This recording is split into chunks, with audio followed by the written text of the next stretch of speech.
Hello, good day everyone. This is Charline. And I am Jia Marie Adlawan. We'll report about the book of Job. Who is the author of the book and when was it written? The author of Job's book is unknown. If Job wrote the book, he was aware of the events that occurred in heaven in Job 1 and 2, following God's rebuke in chapters 38 and 42. Some believe the book was written by Elihu, Moses, Solomon, Isaiah, Jeremiah, Baruch, or even Ezra. According to one rabbinic tradition, Moses wrote the book. This is possible because Job lived in the land of Oz in Job chapter 1 verse 1, which was close to Midian, where Moses spent 40 years. The division of the book. The book of Job, which comes between the books of Esther and Psalm in the Old Testament, has 42 chapters. It is divided into two prose narrative sections, a prologue chapter 1 to 2 and an epilogue chapters 42 verse 7 to 17, with an intervening poetic disputation chapters 3 to 42 verse 6. The prose narratives are from before the 6th century BCE, and the poetry is from between the 6th and 4th centuries BCE. Chapter 28 to 37 were most likely added later. Theme: the eternal problem of unmerited suffering, and it is named after its central character of Job, who attempts to understand the sufferings that engulf him. So let's talk about what is all about the book of Job. Job is a wealthy guy who lives with his large family and extensive flocks in the province of Oz. Job is blameless and upright, and he is always wary of doing wrong. Satan comes in front of God in heaven one day. God extols Job's kindness to Satan, but Satan counters that Job is only good because God has lavished Job with all of the blessings. Satan challenges God, claiming that if he is allowed to punish Job, Job will condemn God. So God enables Satan to afflict Job in order to put this bold assertion to the test. Yet, he stopped Satan from taking Job's life. Job receives 4 messages in one day, each announcing that his animals, servants, and 10 children have all died as a result of invading invaders or natural disaster.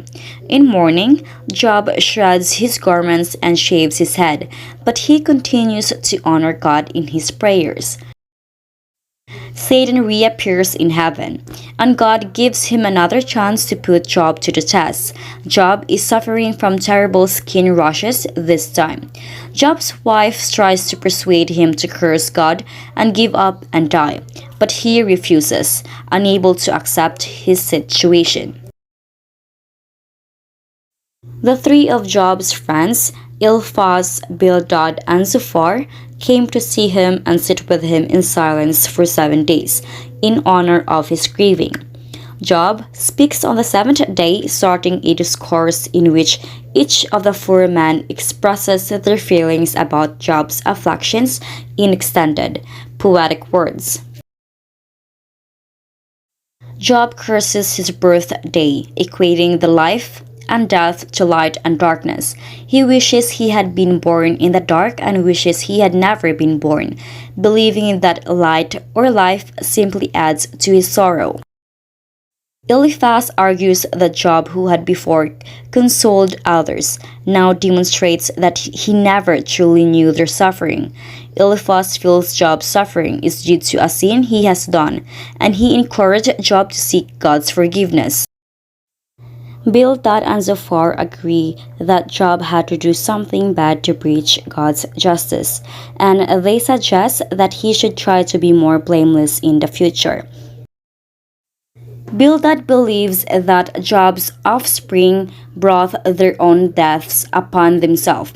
Worse, Zophar indicates that whatever evil Job committed deserved a harsher punishment than he has gotten. Job is enraged by each of these comments, and he refers to his companions as worthless physicians who whitewash their advice with lies in chapter 13 verse 4. Job ponders man's relationship to God after going to great lengths to establish his pure nature. He questions why God evaluates people based on their acts when God can easily change or pardon their actions. Job also doesn't understand how a human may placate or appeal to God's justice. God is invincible, and his ways are mysterious and beyond our comprehension. Furthermore, humanity will never be able to persuade God with their words.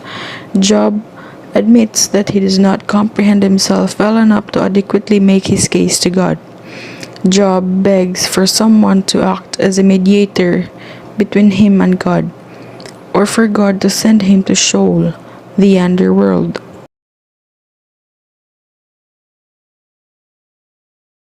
Job's friends are outraged by his dismissal of their knowledge.